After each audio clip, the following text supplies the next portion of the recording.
అందరికీ నమస్కారం. మీనాకుమారి చదలవాడ. ఈరోజు మనం మనిషిలో ఉండేటటువంటి 3 గుణాల గురించి తెలుసుకుందాం. ఒకటి సాత్విక, రాజస, తామస. ఈ గుణాల ప్రభావం ప్రతి మనిషిలోనూ ఉంటుంది. కానీ మొదట మనం సత్వగుణం గురించి తెలుసుకుందాం. ఈ సాత్విక గుణం కలవారు 5 సంవత్సరాల పిల్లల్లాగా ఆనందంగా, అమాయకంగా ఉంటారు. గురువులు పెద్దలందు అణుకువగా ఉంటారు. వారి జీవితం ప్రశాంతంగా జరుగుతుంటుంది. ఫలితాలను ఆశించకుండా పనిచేస్తారు. ఇంద్రియ నిగ్రహం కలిగి ఉంటారు. శాకాహారం, పాలు, పండ్లు అలాంటి సాత్విక ఆహారాన్ని తీసుకుంటారు. వీరు దీర్ఘ ఆయుష్మంతులై ఉంటారు. ఉచ్చమైనటువంటి జన్మ వస్తుంది వాళ్ళకి. మరి రాజస గుణం కలవారు వీరి స్వభావం. వీరు ఆహారంలో ఎక్కువ పులుపు, ఎక్కువ కారం, ఎక్కువ చేదు ఇలాంటి ఆహారాన్ని అధికంగా తీసుకుంటారు. ఫలితాలని ఆశిస్తూ ఉంటారు. వీరికి గర్వం, అహంకారం ప్రదర్శిస్తూ ఉంటారు. వీరికి మనశ్శాంతి ఉండదు.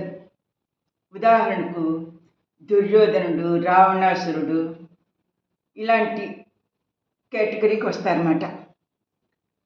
ఇంకా వీరు ఎక్కువగా అసూయతో జీవిస్తుంటారు. మూడవది తమోగుణం. ఈ తమోగుణం కలవారు అజ్ఞానులు. ఎక్కువ సమయం నిద్రలో గడుపుతారు. సోమరితనంతో ఉంటారు. శరీర పోషణ కోసం అధికంగా ఆహారాన్ని తీసుకుంటారు. ఇంద్రియ పోషణ కోసం ఎక్కువ సమయాన్ని కేటాయిస్తూ ఉంటారు. ఉదాహరణకు కుంభకర్ణుడు ఏం చేస్తాడు? తినడం, పడుకోవడం, లేవడం. ఈ 3 కార్యక్రమాలు జంతువులు కూడా చేస్తాయిగా. కాబట్టి అన్నిటికంటే నీచమైన గుణం ఏంటంటే సోమరితనం, నిద్ర, బద్ధకం. ఇవి తమోగుణం వల్ల లక్షణాలు. ఇంకా వీరు మరణించిన తర్వాత పాతాళలోకంలో వాళ్ళకి జన్మ వస్తుంది. రాక్షసుల్లాగా పుడతారు. ప్రతి వారిలోనూ ఈ 3 గుణాలు ఉంటుంటాయి. కాకపోతే మనం ఆధ్యాత్మిక సాధన చేస్తూ సాత్విక గుణాన్ని స్వీకరిస్తూ సేవా కార్యక్రమాలు చేస్తూ మన జీవితాన్ని జీవితం ఎవరిది? మనదే. కాబట్టి మనం సాత్విక మార్గంలో నడవాలి.